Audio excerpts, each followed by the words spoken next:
we're here now with Avery Moore from the Dallas Police Department. And I should introduce myself first. I'm Shelby Fritz. I'll be the moderator for today. Avery, we have 12 questions for you in 45 minutes in which to do them. So challenge accepted, right? Yes, ma'am. Absolutely. So what we're going to do is just go down the line and everybody will ask a question. Okay. We'll start with Mary Ann here. But first I'm going to have the panel introduce themselves to you. Yes, ma'am. And I'm Mary Ann Claybaugh. I work in the Chief's Office Financial Department. I'm non-commissioned employee for Tacoma Police. Very nice to meet you. Good morning. I'm Charles Taylor. It says here I'm actually CP Taylor. That's the initials I've gone by my whole career, and I'm the one of the assistant chiefs for the Tacoma Police Department, and I head up the Investigative Bureau. Nice to meet you. Nice to meet you. Good morning. I'm Lisa Woods. I'm the director of our Office of Equity and Human Rights for the City of Tacoma. Good morning. Nice to meet you. Nice to meet you. Hi, I'm Tanisha Jumper. I'm the Director of Media and Communications, which also incorporates strategic planning, language access, and engagement in addition to the media. Good morning. Nice. Good morning, Avery. I'm Allison Griffith. I serve as the Assistant Director for Neighborhood and Community Services Department. Well, good morning to you. Nice to meet you. I'm gonna jump right in. All right, your first question. We've all had an opportunity to review your resume, and from your perspective, how does your background and experience prepare you for the Chief of Police of Tacoma position? Good question. Number one, since you have read my resume, you know that I've had the opportunity to work in every facet of policing, whether it's personnel, administrative, patrol, investigative. I either worked there as a police officer or a supervisor at some point in my 31-year career. I believe that I've cultivated the leadership necessary to be a chief of police, hopefully the chief here. I have a vast amount of experience. I've experienced things in Dallas that typically not everybody gets to experience as a chief, simply because Dallas is such a large city. It's very dynamic.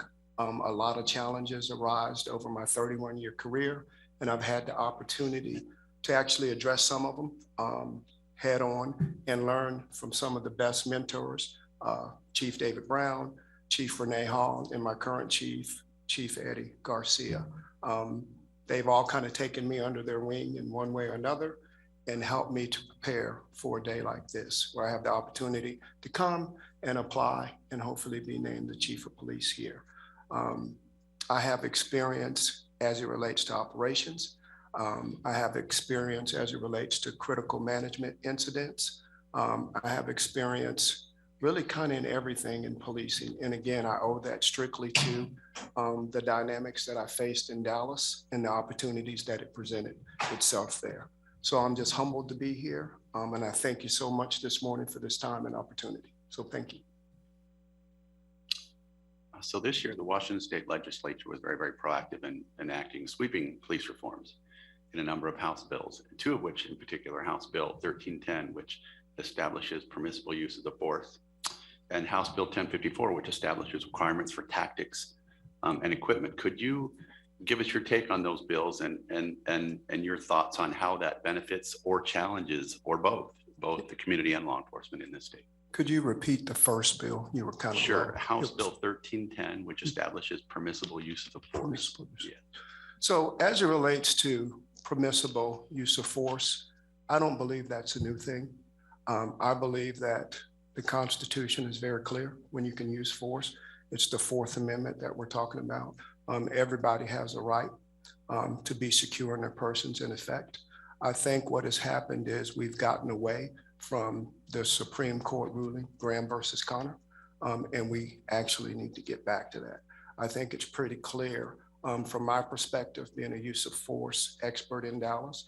I've had the opportunity to train the FBI Academy, Flexi Academy, and other agencies as it relates to use of force. And in my opinion, again, it's not anything new. The reality is that we have a responsibility to protect and de-escalate and not to escalate. So de-escalation is a very big thing to me. Had the opportunity to teach de-escalation for a number of years when I was at the police academy. And I believe that from the moment you get the call, you need to start programming yourself. How can I de-escalate that? I refer to it as the if then. If this happens, then I can do this. If that happens, then I can do that. And I think we simply have to get back to that.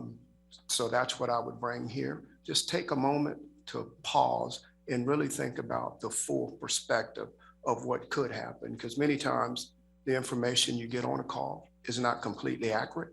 But if your mindset is, I want to de-escalate that, so I'm safe, the person that I'm engaging with is safe, I think it's better overall.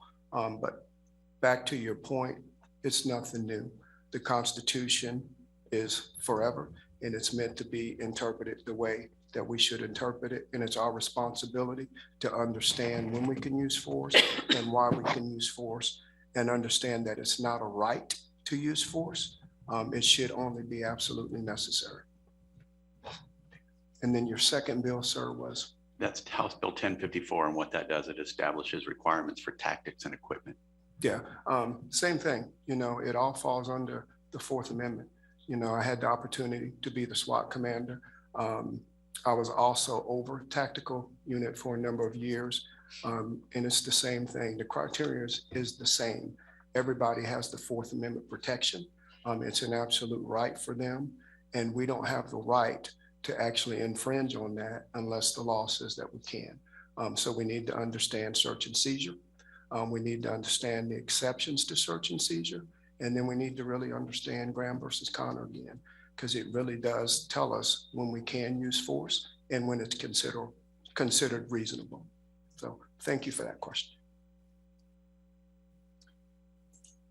Please explain your ability to work with and establish relationships with a wide range of diverse stakeholders and communities, as well as strategic partners, officials, colleagues, and the media. So I'll start with one word: communication. You know, I've had the opportunity, again, over my career to establish many partnerships, many relationships, and they all start with one or at one point, and that's communication.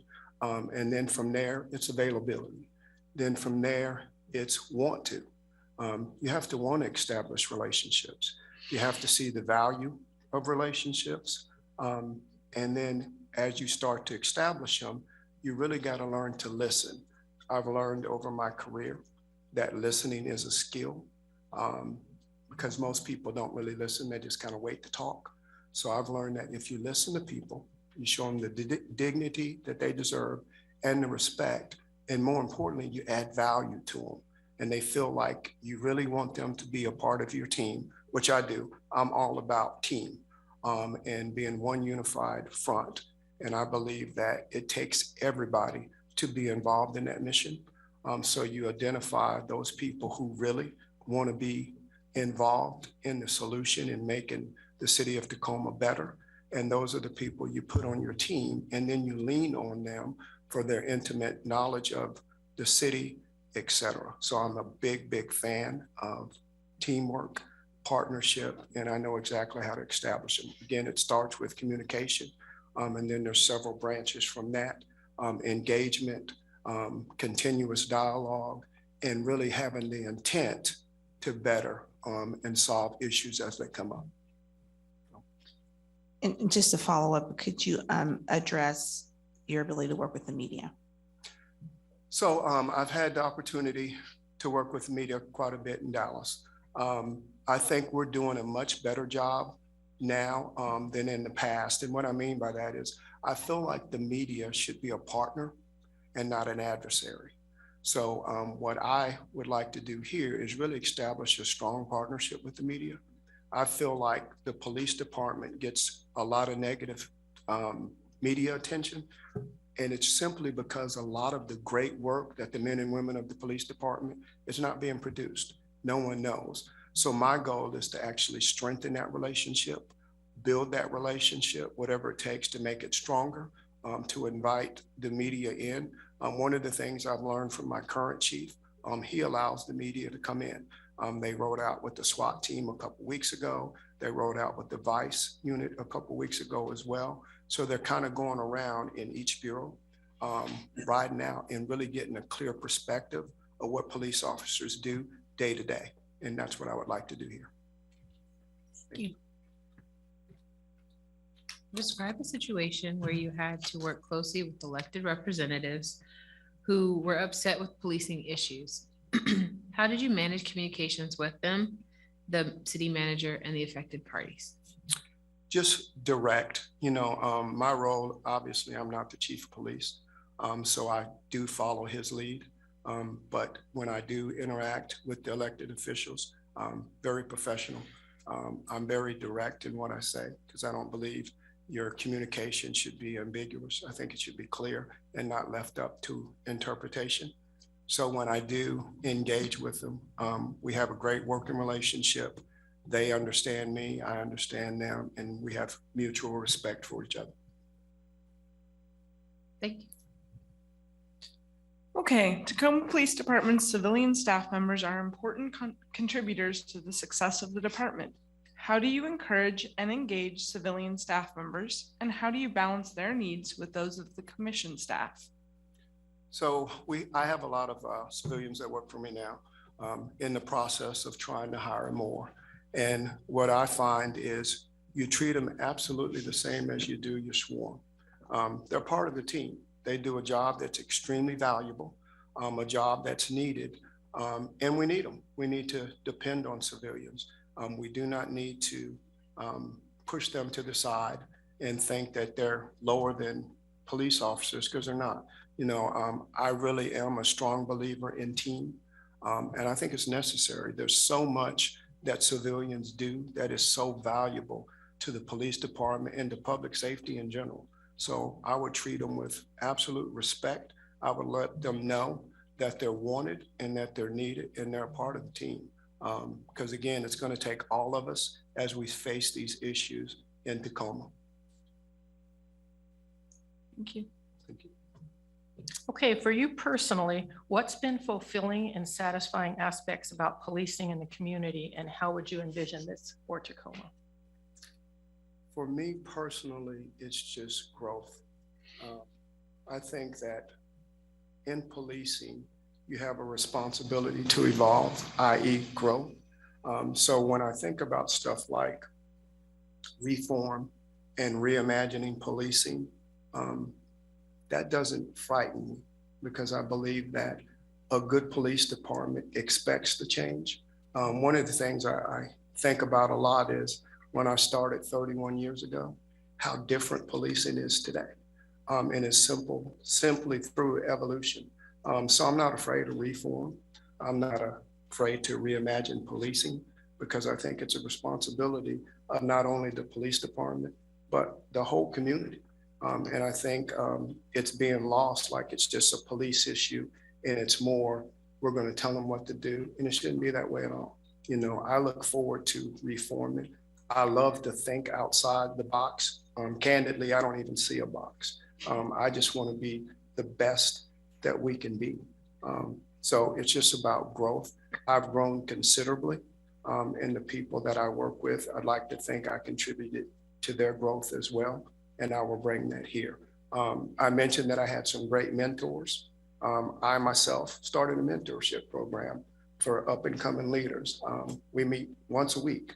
And it's been, in my opinion, exciting. I learned so much from them, and it's so valuable to me, and I hope that they feel the exact same way. So that's something that I would like to start here, a mentorship program.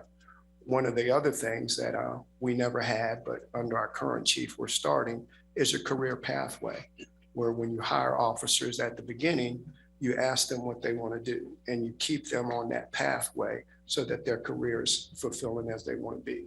And I'll use me for an example. I had no idea that I would be at the level that I'm at now. Because when I joined the police department, I was just excited to have a job. I didn't know what I wanted to do. And as the years went by, it became clear to me what I wanted to do, but we didn't have a clear pathway. So that's something I'd like to bring here as well. And I've been so fortunate of everything that I've had the opportunity to learn. I've learned overseas, internationally. I've learned throughout the country. Again, FBI Academy, Flexi Academy. and other places. And it's just been instrumental in growth. So that's what I'm big on. It's transformational leadership, really. And you start with transforming by the way you think. And that's what I'd like to bring here. So thank you for that. Thank you. What are some of the specific strategies you have used or would use in order to attract more people of color and women to the police department, whether that's in a commissioned or a civilian capacity? That's a great question. And it excites me because I have had the opportunity to do that. You know, about 3 years ago, and we had a different chief than we have now, but we really went on a marketing campaign to get people of color to join the police department and women specifically. So although it didn't fall under me, I volunteered in the role. So went downtown, filmed some commercials, took some pictures. So right now, and I'm really proud of this, if you see this big billboard, it's in Houston, Dallas, Chicago, LA, I'm the guy in the middle. And it's a diverse picture because what we're actually expelling is that we want you and we need you. And what I've learned is you have to go to where you need people. You know, we've partnershiped with high schools. One in particular is Colorado High School, which is predominantly a school of color. And I had the opportunity to stand in for Chief Hall at the time. And I went to the school and I spoke a little bit. But what was fascinating was at the end, and I didn't know they were going to do this, they had asked the students to write down what profession they wanted to be in. So in my mind, I was like, man, this is going to be embarrassing because no one's going to want to be a police officer.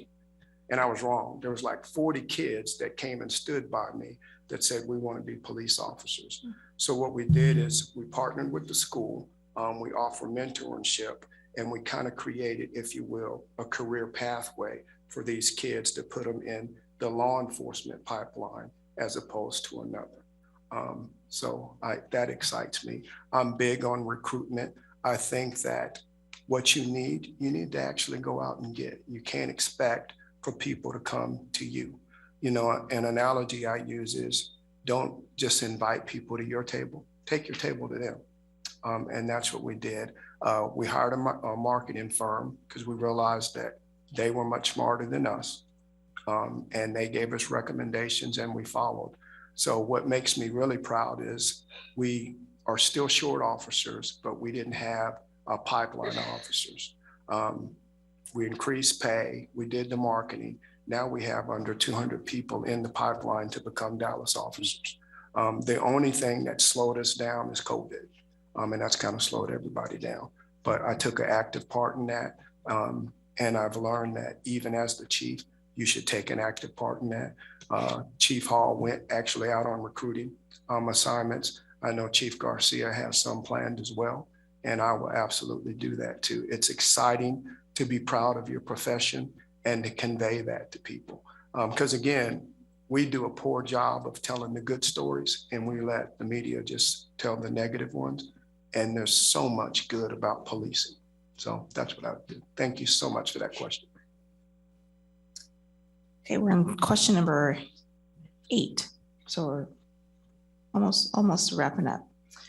This is a little bit of a lengthy question, so I'll read it a little bit slowly. Okay.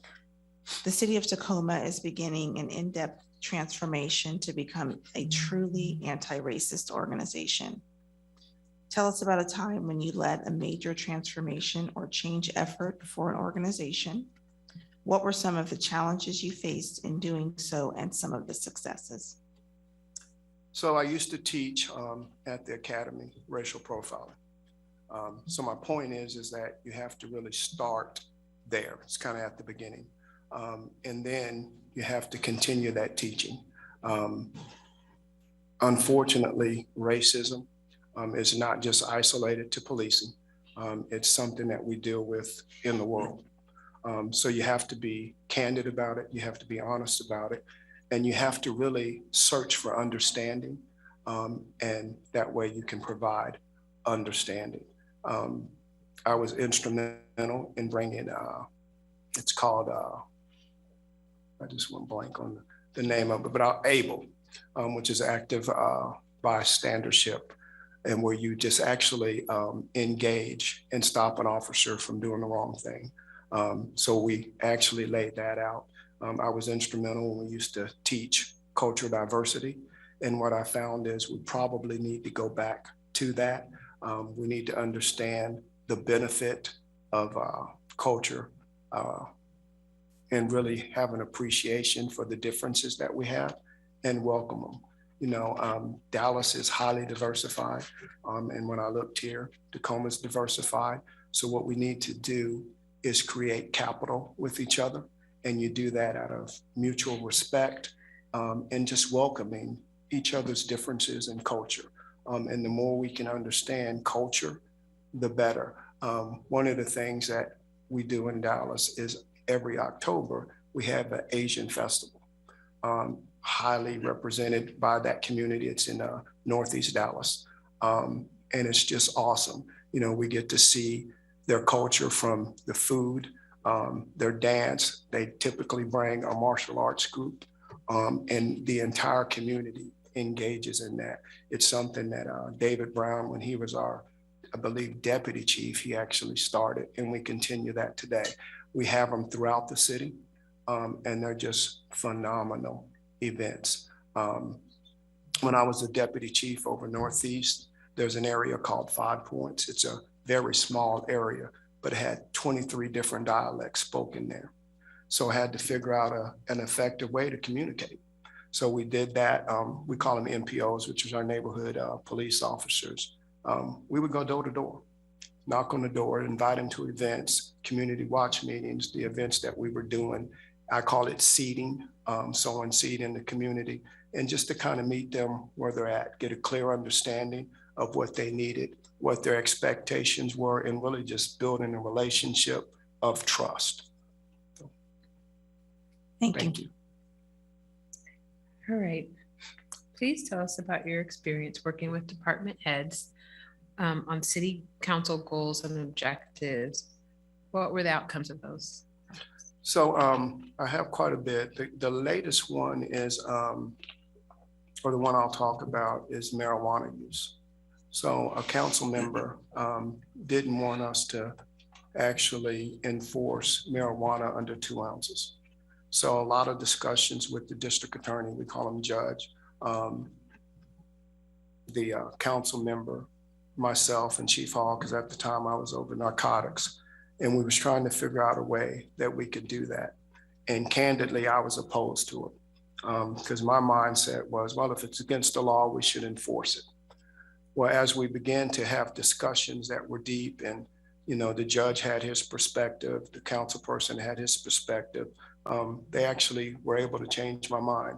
I saw the benefit of not enforcing marijuana if you had 2 ounces or less.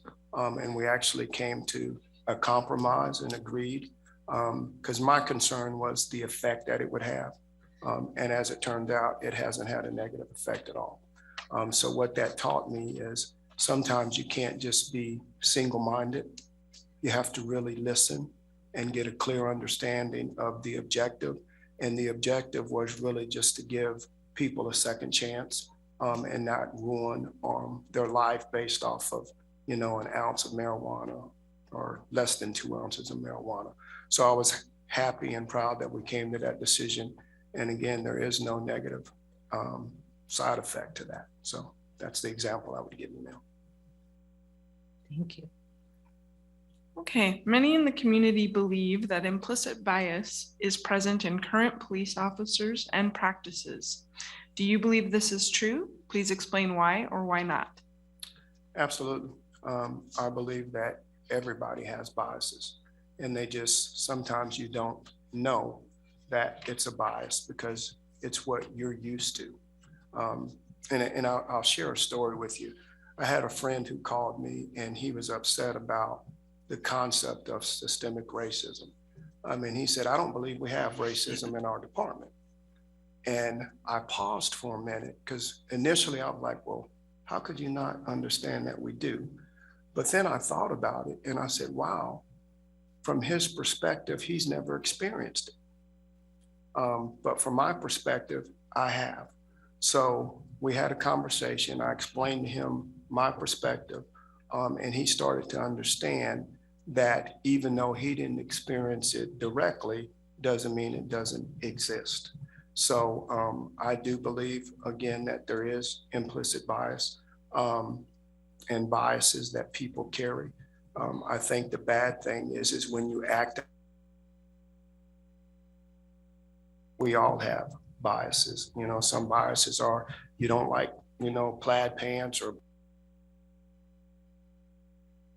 bad. It's just things that we should discuss and be open about. So that's one of the things that, you know, of course, that I helped facilitate. It's called implicit bias. And we talk about all these biases. We made it mandatory. So all our officers had to go through the course. We started with the command staff and it's been very successful. And again, it's just a way to have robust, open, honest conversation to where people feel comfortable talking about what's uncomfortable. And we have to welcome that. So thank you so much for that question. Thank you.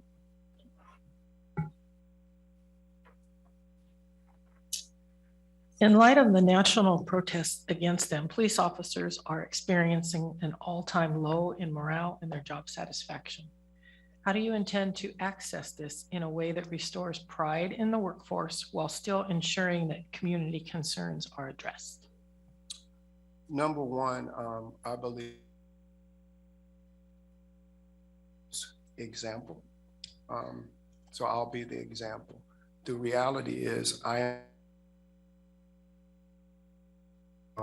we went through a spell of that as well, when everything about you is being pictured negative and no one stands up and says, well, it's not negative. The police officers are working very hard. They're doing an extremely good job. Officers feel like leadership doesn't have their back. Candidly, that's unacceptable. Officers work incredibly hard. Yes, we make mistakes. Yes, we have challenges, but the reality is that we do this job for one reason, and it's selfless. We love people, and typically we love the job that we're doing. And that's what I would remind them of. Again, I appreciate and have tremendous respect for what police officers do daily. Because I was a police officer for about 15 years of my career. Again, I'm a late bloomer, if you will. So I understand it. You know, one of the things I said yesterday is it's called feeding. As the chief of police, you have to feed your officers positivity, especially in the face of negativity. Because one of the things that's really kind of mind-blowing is you're just not judged on your action. You're judged on all police action. So something could happen across the country and you're viewed that way. So the protest were everywhere. We all experienced it and we were the antithesis of the protest. But you gotta constantly be in the ear of your officers and remind them you are valued, you are so appreciated. And two simple words, really, thank you. And if they hear that, that can keep their morale high.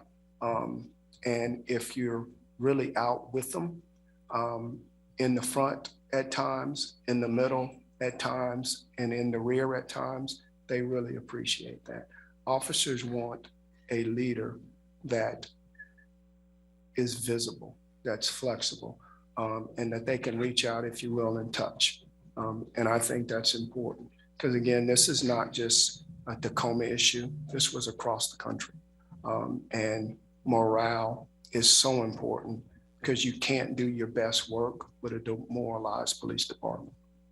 It takes an excited police department.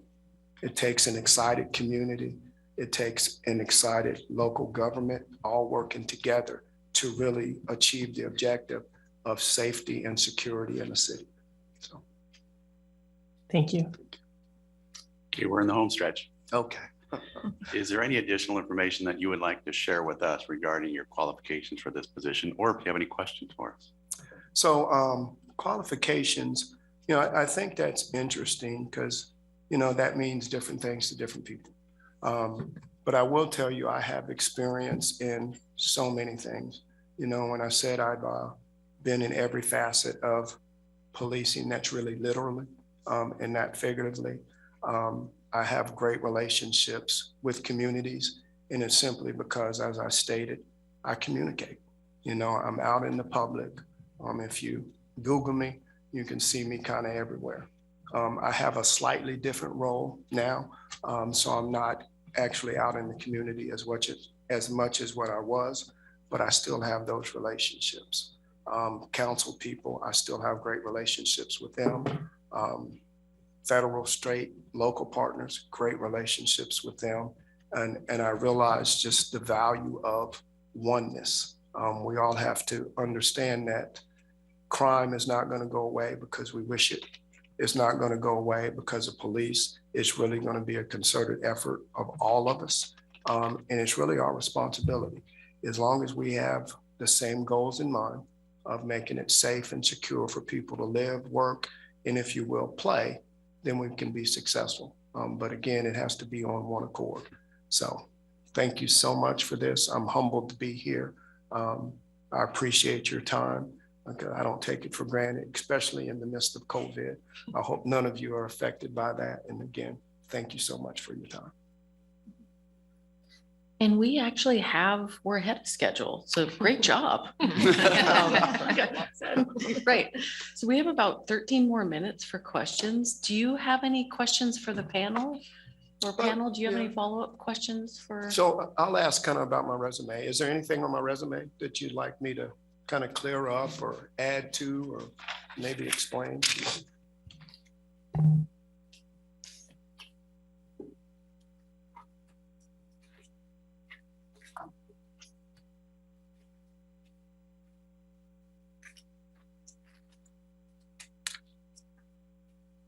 I have one. You've been with the Dallas Police Department for the majority of your career. So My entire career. curious what attracts you to Tacoma.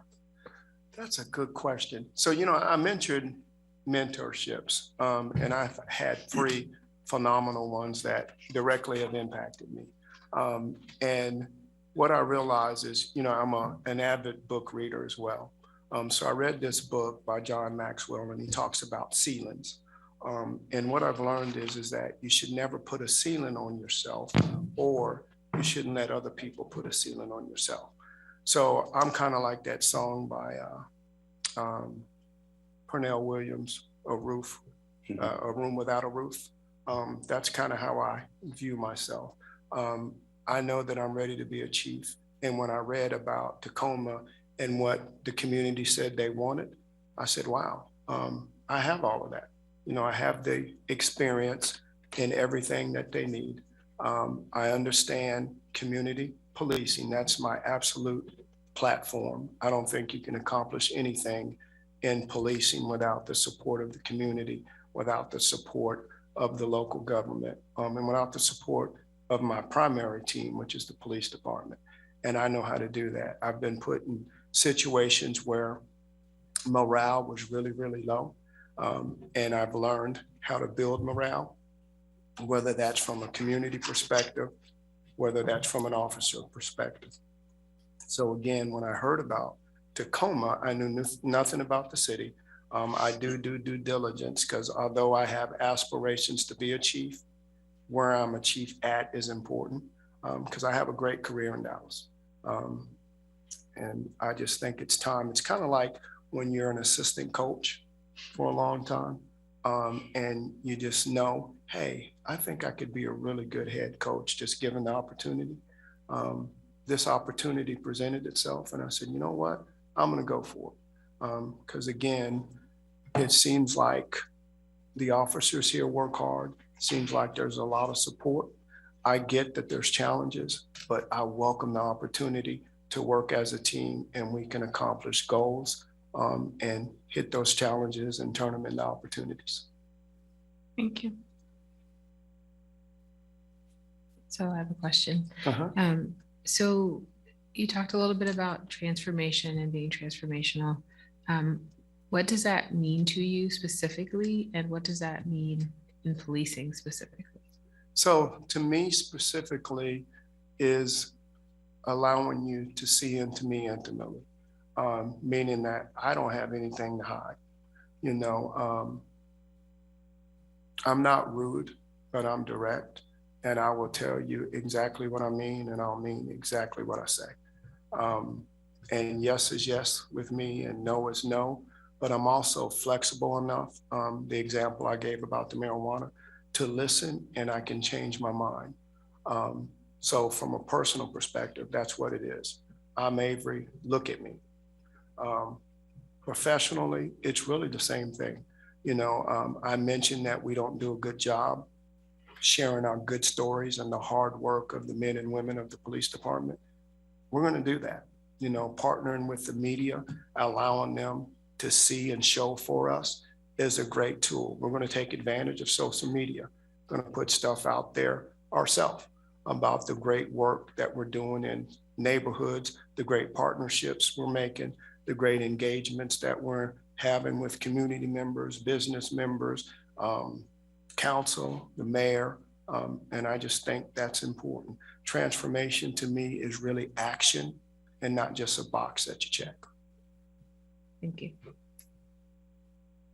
Really just one quick nod. You mentioned professional training historically and some things you've done. Which NA class were you? 275. Ah. Yeah, 275. I have 243 brothers and sisters that I can call on anytime we have the WhatsApp app. So we keep in constant communication. Actually, some of them reached out to me yesterday. I have a sister in Seattle that went to NIA with me. So yeah. Perfect. Great training program for executives. I do have one question. Yes, on ma'am. your resume as Deputy Chief of Police. You mentioned creating a go team process that identifies and apprehends violent crime suspects and preventing future offenses, but specifically fostering an atmosphere of community trust and police legitimacy. I'd like to just maybe hear a little bit more about that. Yes, ma'am. So the actual name Go Team was interesting because they really do just go. And what happened, say for example, we had a homicide or just aggravated assault, whatever the crime was. The sergeant, based on actionable intelligence, would put together a Go Team. It was up to him strictly how large that team could be. It could be 2 officers, 3, 5. So an example that I'll share is we had a serial rapist. So a rape was committed and the sergeant put the Go Team together. The point of the Go Team is they don't ever leave the case. That becomes their isolation, but they also have to work in conjunction with the investigators. So at the time I wasn't over the investigative unit. Part of their responsibility is to work off actionable leads and to create some actionable leads. So the community pieces, they literally knock on doors, say, I'm Officer such and such at Northeast Patrol. Just want to make you aware we're out here in the area. Want you to know that you're safe, but such and such offense occurred. Did you hear anything? Did you see anyone that was suspicious? That kind of thing. Well, in this particular case, just by doing that, it led them to the guy potentially getting on a bus. So then we contacted our DART police, our partnership with them, and they actually had video of the guy getting on the bus and where they dropped him off at. So long story short, it's really more of an investigative tool, a force multiplier. And what it did for me, since I wasn't over the investigative team yet, is it builds morale. Because one of the complaints I hear from police officers are, we don't get to do our job anymore. We're just going from call to call. So I said, you know what, that's unacceptable because you can do the follow-up investigation. So long story short, they were able to track all these actionable leads and we actually captured the guy. Say the offense occurred around 4 o'clock in the afternoon. We had the guy captured in custody by 11 o'clock that night. And what it was is he actually resided in a homeless camp. And when the officers tracked him there, they saw the clothes that he had on from the video. He had discarded them, but they were right outside his tent. They encountered him. He admitted to the offense and just a great job. So we started that. Some divisions still utilize that. And it's really just allowing the officers to be more involved in the follow-up investigation piece. and the community to be reassured that officers are working on that offense, because it did create some media. So it allows the community to know we're out there.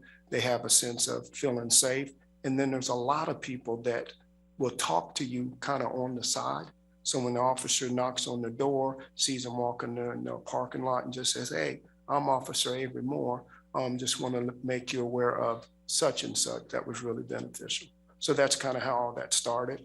And again, even though I'm not over Northeast anymore, I know at least one division still utilizes that strategy.